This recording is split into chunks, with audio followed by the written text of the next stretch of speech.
کہ ذرا سے فاصلے پر انہیں پارکنگ کا نہ صرف بورڈ نظر آ گیا بلکہ وہاں گاڑی ٹھہرانے کی گنجائش بھی تھی۔ گاڑی رکتے ہی عمران نیچے اتر آیا، صفدر بھی نیچے اترا اور اس نے کار لاک کر دی، اور پھر وہ دونوں تیز تیز قدم اٹھاتے ہاور گیم ہاؤس کی طرف بڑھنے لگے۔ ہاور گیم ہاؤس 2 منزلہ شاندار عمارت تھی جس کے صدر دروازے پر مشین گنوں سے مسلح افراد بڑے چوکنے انداز میں کھڑے تھے۔ لوگ گیم ہاؤس میں آ جا رہے تھے، لیکن جیسے ہی یہ دونوں وہاں پہنچے ایک مسلح گارڈ نے آگے بڑھ کر ان کا راستہ روک لیا۔ کارڈ پلیز، گارڈ نے انہیں غور سے دیکھتے ہوئے کہا۔ ہمیں چیف کمشنر انٹیلیجنس آرتھر نے بھیجا ہے، ہم نے چیف باس کو ایک ضروری پیغام دینا ہے، عمران نے بڑے سنجیدہ سے لہجے میں کہا۔ او اچھا، آئیے میں آپ کو چیف باس تک پہنچا دوں، گارڈ نے اسپاٹ لہجے میں کہا اور واپس صدر دروازے کی طرف مڑ گیا۔ لیکن عمران نے دوسرے گارڈ کے قریب سے گزرتے ہوئے مخصوص انداز میں اشارہ کرتے دیکھ لیا۔ ہوشیار رہنا صفدر، یہاں میرے خیال میں الفریڈ کے قتل کی اطلاع پہنچ چکی ہے، عمران نے اردو میں صفدر سے کہا۔ لہجہ دبا ہوا تھا اور صفدر نے سر ہلا دیا۔ گیم ہاؤس میں خاصا رش تھا اور ہر طرف مشین گنوں سے مسلح افراد بڑے چوکنے انداز میں پہرا دے رہے تھے۔ کاؤنٹر کے پاس ایک نوجوان کھڑا تھا، اس کی نظریں گیٹ پر جمی ہوئی تھی۔ عمران اور صفدر کو گارڈ کے ساتھ آتے دیکھ کر وہ چونک کر سیدھا ہو گیا۔ سر، یہ chief commissioner intelligence mister Arthur کا خصوصی پیغام لے کر آئے ہیں، چیف باس سے ملنا چاہتے ہیں، گارڈ نے اس نوجوان کے قریب جا کر بڑے مؤدبانہ لہجے میں کہا۔ اوہ اچھا، آئیے، نوجوان نے سر جھٹکتے ہوئے کہا اور ایک راہداری کی طرف مڑ گیا۔ عمران اور صفدر بڑی خاموشی سے اس کے پیچھے چل پڑے۔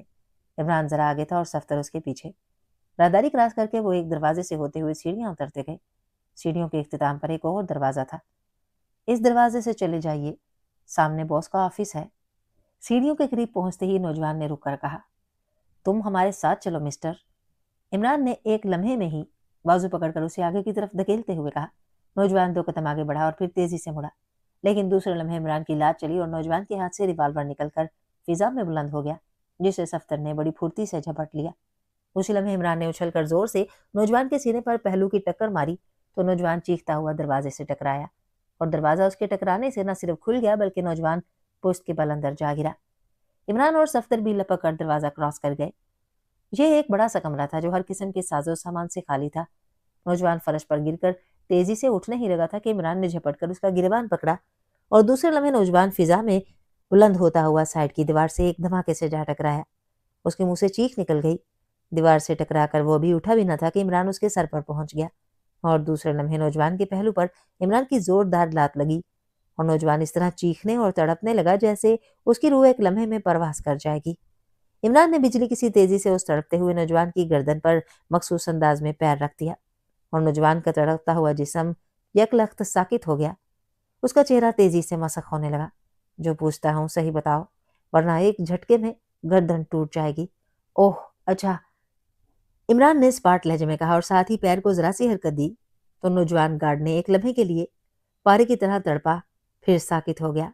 بتاتا ہوں، نوجوان کے حلق سے پھنسے پھنسے لہجے میں نکلا۔ ایڈورڈ ہاور کہاں ہے، اور وہ سوئس لڑکی جسے تم برگینزا ہوٹل سے لے آئے تھے کہاں ہے؟ عمران نے گراتے ہوئے کہا۔ نمبر 2 میں، دونوں نمبر 2 میں، نوجوان نے اسی طرح پھنسے پھنسے لہجے میں جواب دیتے ہوئے کہا۔ تمہیں ہمارے متعلق کیا بتایا گیا تھا؟ عمران نے کہا، اور نوجوان نے بتایا کہ پہلے باس نے لڑکی کو نمبر 2 میں پہنچانے کا حکم دیا، پھر خود بھی چلا گیا اور کہا کہ ایشیائی آئیں اور آرتھر کا حوالہ دیں تو انہیں یہاں 0 روم میں بند کر کے اسے اطلاع دی جائے، اور اگر آرتھر خود آئے تب بھی یہی کیا جائے۔ چنانچہ میں نے سب کو چوکنا کر دیا اور ہر ایشیائی سے کارڈ مانگا۔ اس طرح آپ لوگ آ گئے۔ نوجوان نے رک رک کر تفصیل بتائی۔ یہ نمبر 2 کہاں ہے؟ عمران نے پوچھا، اور نوجوان نے تفصیل بتا دی۔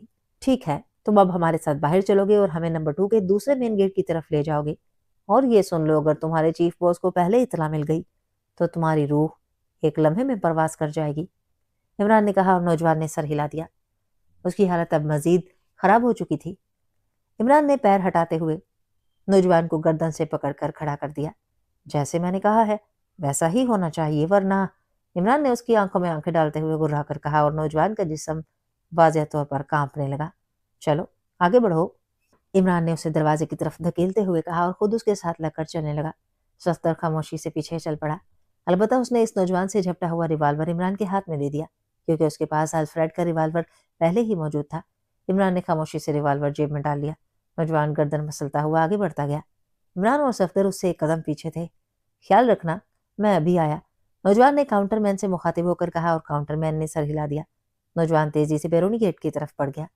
صدر دروازے سے نکل کر وہ عمران اور صفدر کو ہمراہ لیے کافی آگے چل کر دائیں سائڈ کی روڈ پر مڑا اور پھر اس کو کراس کر کے وہ بائیں طرف کو مڑ گیا، لیکن ادھر مڑتے ہی وہ ٹھٹک کر رکا۔ باس تو جا رہا ہے، وہ نیلے رنگ کی کار ہے۔ نوجوان نے دور سے ایک نیلے رنگ کی کار کو پھاٹک سے نکل کر مخالف سمت میں مڑ کر جاتے دیکھا۔ اوہ اچھا، عمران نے اسے بازو سے پکڑ کر گھسیٹا اور اسے لیے دوڑتا ہوا اس پھاٹک تک پہنچ گیا جس سے ابھی ایڈورڈ ہاورڈ نکلا تھا۔ پھاٹک کھلا ہوا تھا، اندر کوئی آدمی نظر نہ آ رہا تھا۔ وہ تینوں جیسے ہی راہداری میں پہنچے، انہوں نے ایک آدمی کو راہداری کے آخری سرے پر پڑا ہوا دیکھا۔ اس کا جسم گولیوں سے چھلنی تھا، اور پھر جب وہ دروازہ کراس کر کے ہال کمرے میں پہنچے تو وہاں بھی اسی طرح کی ایک لاش پڑی ہوئی تھی جو گولیوں سے چھلنی تھی۔ ایک ستون کے ساتھ رسی پڑی تھی اور کوئی زیرو وہاں موجود نہ تھا۔ جانسن اور ڈاگر دونوں ختم ہو چکے ہیں، یہاں تو لڑکی نہیں ہے۔ باس شاید اسے ساتھ لے گیا ہے، نوجوان نے پریشان لہجے میں کہا۔ وہ کہاں جا سکتا ہے؟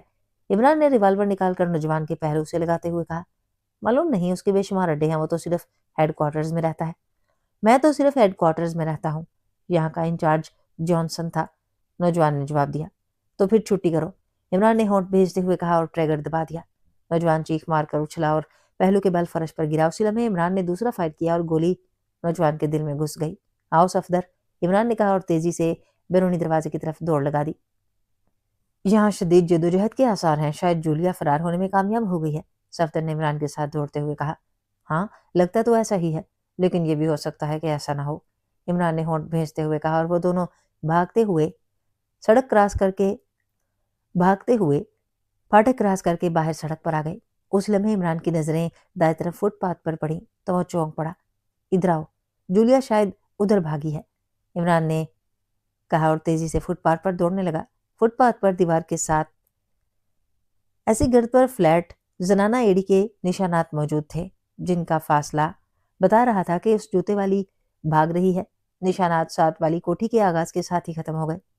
اگر یہ جولیا ہے تو یقیناً اس کوٹھی میں کود گئی ہے، عمران نے کہا اور تیزی سے اس کوٹھی کے پھاٹک کی طرف بڑھ گیا۔ پھاٹک کھلا ہوا تھا، اندر پورچ میں سرخ رنگ کی سپورٹس کار موجود تھی۔ تیزی سے ادھر ادھر دیکھتے ہوئے جیسے ہی پورچ میں پہنچے، انہیں وہاں سے کسی کی عورت کے کراہنے کی آواز سنائی دی۔ یہ آواز ایک کمرے سے آ رہی تھی۔ عمران جلدی سے دروازہ کھول کر اندر داخل ہوا تو قالین پر ایک نوجوان عورت پڑی ہوئی تھی، اس کا سر خون آلود تھا اور جسم پر بھی تشدد کے نشانات تھے۔ وہ آنکھیں بند کیے کراہ رہی تھی۔ صفدر، تم باقی کوٹھی دیکھو، میں اسے دیکھتا ہوں، عمران تیزی سے عورت کی طرف بڑھتے ہوئے بولا، اور صفدر سر ہلاتا ہوا دوسرے کمرے کی طرف بڑھ گیا۔ عمران نے جلدی سے ایک سائڈ پر رکھی میز پر موجود پانی کا جگ اٹھایا، اس کی تہہ میں تھوڑا سا پانی موجود تھا۔ اس نے وہ جگ لا کر اس عورت کے چہرے پر ڈال دیا اور عورت نے ہلکی سی چیخ مار کر آنکھیں کھول دی۔ اس کی آنکھوں میں شدید دہشت کے آثار نمایاں تھے۔ مجھے مت مارو، وہ عورت یہاں نہیں ہے، مجھے مت مارو، عورت نے بری طرح دہشت زدہ لہجے میں کہا۔ کون عورت؟ محترمہ، آپ پر کس نے تشدد کیا ہے؟ ہم آپ کے دوست ہیں، عمران نے بڑے نرم لہجے میں کہا۔ کوٹھی میں اور کوئی نہیں ہے، اسی لمحے صفدر نے واپس آتے ہوئے کہا۔ صفدر، گلاس پانی کا لے آؤ، اس بیچاری پر خاصا تشدد کیا گیا ہے، عمران نے صفدر سے مخاطب ہو کر کہا، اور صفدر سر ہلاتا ہوا کچن کی طرف بڑھ گیا جو قریب ہی تھا۔ عورت ایک بار پھر غش کھا گئی۔ عمران نے جھک کر اسے فرش سے اٹھایا اور صوفے پر لٹا دیا۔ اسی لمحے صفدر گلاس میں پانی لے کر آ گیا۔ اسے پلاؤ، عمران نے قدم پیچھے ہٹتے ہوئے کہا۔ ویسے وہ عورت کے فکرے سے سمجھ گیا تھا کہ جولیا اس کے اندازے کے مطابق اس کوٹھے میں داخل ہوئی ہوگی اور وہ ایڈورڈ ہاورڈ نے اس کی تلاش میں اس پر تشدد کیا ہوگا، لیکن جولیا شاید اندر آنے کی بجائے باہر سے ہی نکل گئی ہوگی۔ یہی وجہ تھی کہ عمران کے انداز میں قدرے اطمینان سے پیدا ہو گیا تھا۔ صفدر نے عورت کو پانی پلایا تو اس نے آنکھیں کھول دی۔ محترمہ، آپ حوصلہ رکھیں، ہم آپ کے دوست ہیں، عمران نے انتہائی نرم لہجے میں کہا، اور عورت کے چہرے پر پہلی بار اطمینان کے آثار پیدا ہوئے۔ آپ کون ہیں؟ وہ ظالم کہاں ہے؟ عورت نے کراہتے ہوئے کہا۔ وہ اٹھ کر بیٹھ گئی۔ ہم ٹیلی فون کرنے آئے تھے، لیکن آپ کی کرائیں سن کر اندر آ گئے۔ آپ پر کس نے تشدد کیا ہے؟ عمران نے کہا۔ اوہ، نہ جانے وہ کون تھا، شفاق اور ظالم آدمی، اس کا چہرہ بے حد دہشت زدہ کر دینے والا تھا۔ اس کا چہرہ زخموں کے نشانات سے بھرا ہوا تھا۔ وہ مجھ سے پوچھ رہا تھا کہ کوئی عورت اندر آئی ہے، اور میں نے اسے چھپا لیا ہے۔ میں نے اسے بڑا یقین دلایا کہ کوئی عورت اندر نہیں آئی، لیکن نہ جانے وہ کیسا پاگل تھا، اس نے مجھ پر تشدد شروع کر دیا۔ وہ اپنے آپ کو ڈیتھ گروپ سے متعلق بتا رہا تھا اور گھر کو بم سے اڑانے کا کہہ رہا تھا۔ عورت نے رک رک کر خود ہی ساری بات بتا دی۔ اوہ، شکر ہے آپ اس ظالم کے ہاتھوں بچ گئیں۔ اب پولیس کو اطلاع کریں، میں فون کروں؟ عمران نے کہا۔ نہیں نہیں، وہ ڈیتھ گروپ کا آدمی تھا، تو پولیس مجھے نہیں بچا سکے گی، میری جان بچ گئی، یہی غنیمت ہے، پلیز آپ کا بے حد شکریہ۔